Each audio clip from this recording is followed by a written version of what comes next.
Bismillahirrahmanirrahim. Assalamualaikum warahmatullahi wabarakatuh. Selamat pagi anak-anak semua. Bagaimana kabarnya? Ya, semoga dalam keadaan sehat walafiat ya.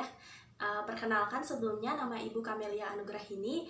Ibu yang kali ini akan mengajar mata pelajaran biologi mengenai virus. Nah, sebelum itu alangkah baiknya kita berdoa terlebih dahulu. Silakan berdoa menurut kepercayaannya masing-masing. Berdoa dimulai. Berdoa selesai.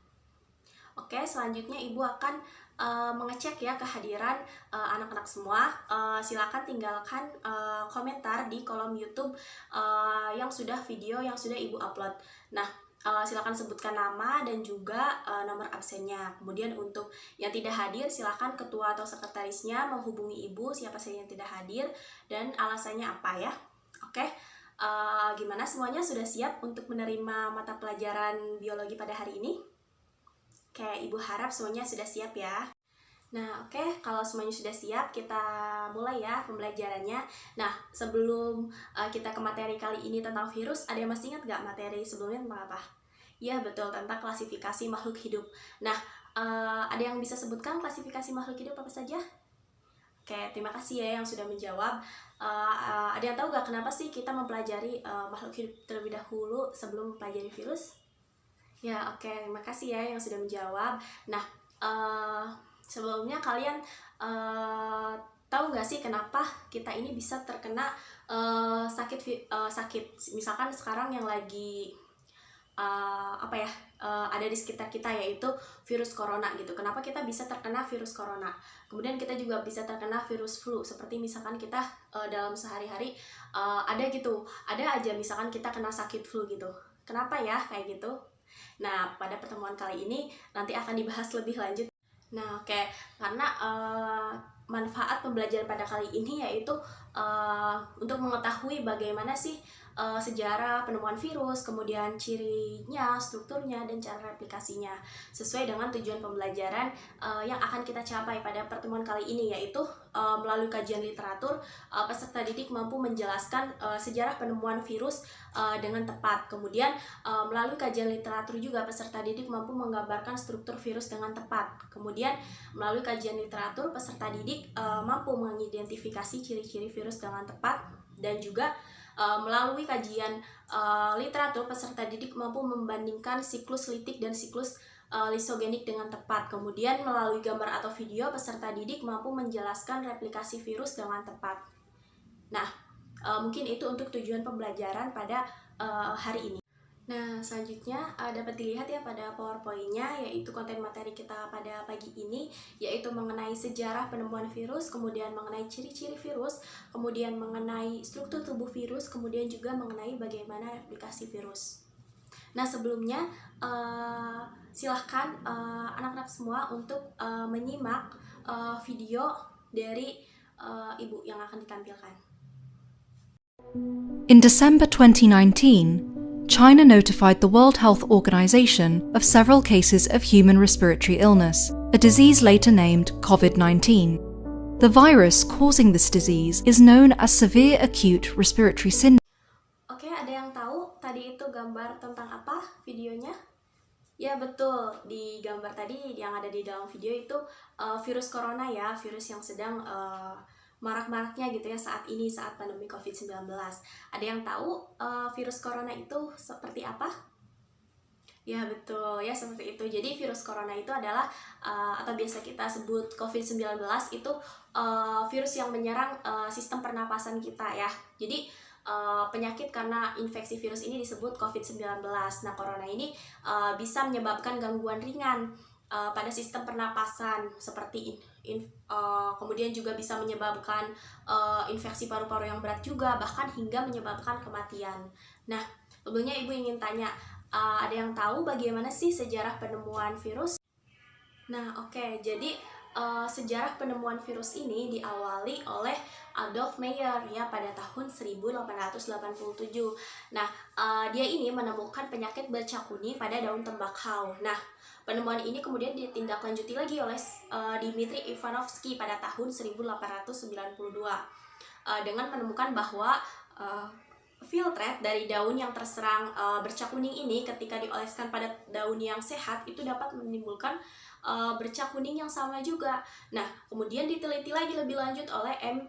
Benjering pada tahun 1899 dengan meneliti ukuran penyebab penyakit bercak kuning ini pada daun tembakau ini, dan ternyata ditemukan bahwa ukurannya itu sangat kecil gitu sehingga disebut dengan virus. Pernyataan tersebut juga dibuktikan dengan lolosnya organisme itu pada penyaring bakteri. Nah, selanjutnya W.M. Stanley pada tahun 1935 itu berhasil mengisolasi dan mengkristalkan virus penyebab penyakit bercak kuning. Nah, ada yang tahu lagi bagaimana ciri-ciri virus itu? Ada yang tahu?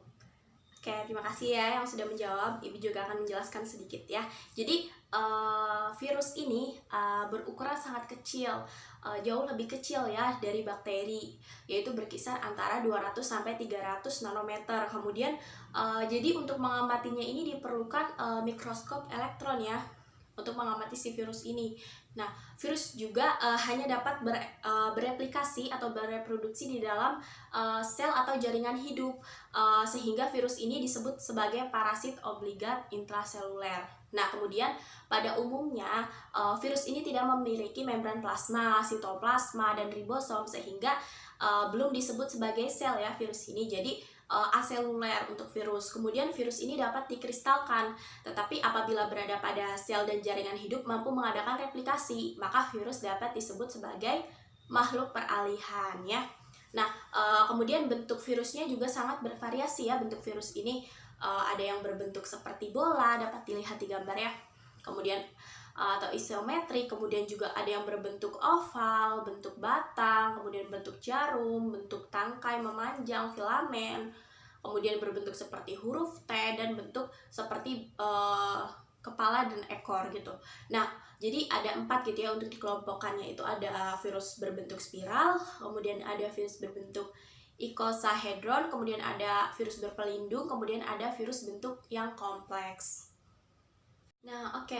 Ciri-ciri virus yang selanjutnya yaitu virus berbentuk spiral biasanya dijumpai pada tobacco mosaic virus. Kemudian virus berbentuk icosahedron atau polyhedral biasa dijumpai pada adenovirus atau virus yang penyebab demam. Kemudian virus berpelindung biasanya mempunyai pelindung atau pembungkus luar dari lipoprotein, glikoprotein, ataupun kombinasi lipoprotein dan glikoprotein, dan biasanya berbentuk bulat atau bola dengan diameter antara 60 sampai 300 nanometer. Nah, kemudian virus berpelindung juga biasa disebut virus berbentuk bola. Contohnya seperti virus influenza. Nah, virus berbentuk kompleks biasanya memiliki struktur yang lebih lengkap, seperti ada kepala, leher, dan ekor. Virus biasanya disebut sebagai virus T. Contohnya yaitu bakteriophage atau virus yang menyerang bakteri. Oke, dari penjelasan singkat dari Ibu dan juga dari pengamatan video tadi, silahkan kalian mengajukan rumusan masalah. Mari kita rumuskan masalah bersama ya. Oke, untuk rumusan masalahnya kita kerucutkan ya berdasarkan tujuan pembelajaran kali ini, yaitu tentang bagaimana sih struktur tubuh virus, kemudian bagaimana cara virus bereplikasi. Nah, silakan untuk membagi kelompok menjadi 4 kelompok ya. Silakan diatur untuk pembagiannya. Kemudian Ibu akan membacakan petunjuk pengisian LKPD-nya. LKPD-nya sudah Ibu kirim ya di grup. Nah, yang pertama yaitu isilah identitas, nama kelompok, anggota kelompok, dan kelasnya. Kemudian siapkan alat atau media yang akan digunakan. Buatlah WhatsApp group ya sesuai kelompok masing-masing untuk berdiskusi. Kemudian carilah literatur yang berkaitan dengan virus, baik dari buku maupun dari internet. Kemudian juga tuliskan hasil literatur pada tabel data collecting ya, bisa dilihat. Kemudian jawablah pertanyaan pada data processing. Kemudian presentasikan hasil diskusi kalian dengan mengirimkan video melalui WhatsApp group ya, masing-masing kelompok ya, perwakilan. Kemudian untuk jawaban LKPD-nya boleh dalam bentuk dokumen ataupun scan ataupun di foto. Nah, perwakilan kelompok silahkan nantinya kirimkan jawaban LKPD via WhatsApp pribadi ke guru PLP. Oke, silakan sudah bisa mulai mengerjakan ya. Bagaimana? Kalau ada yang ingin ditanyakan, silahkan kita diskusikan di grup WA bersama ya. Oke, silahkan untuk rekan-rekan yang sudah berdiskusi, silahkan untuk menyusun jawabannya dan dipersiapkan untuk presentasinya ya. Oke, silahkan perwakilan kelompok untuk melakukan presentasi.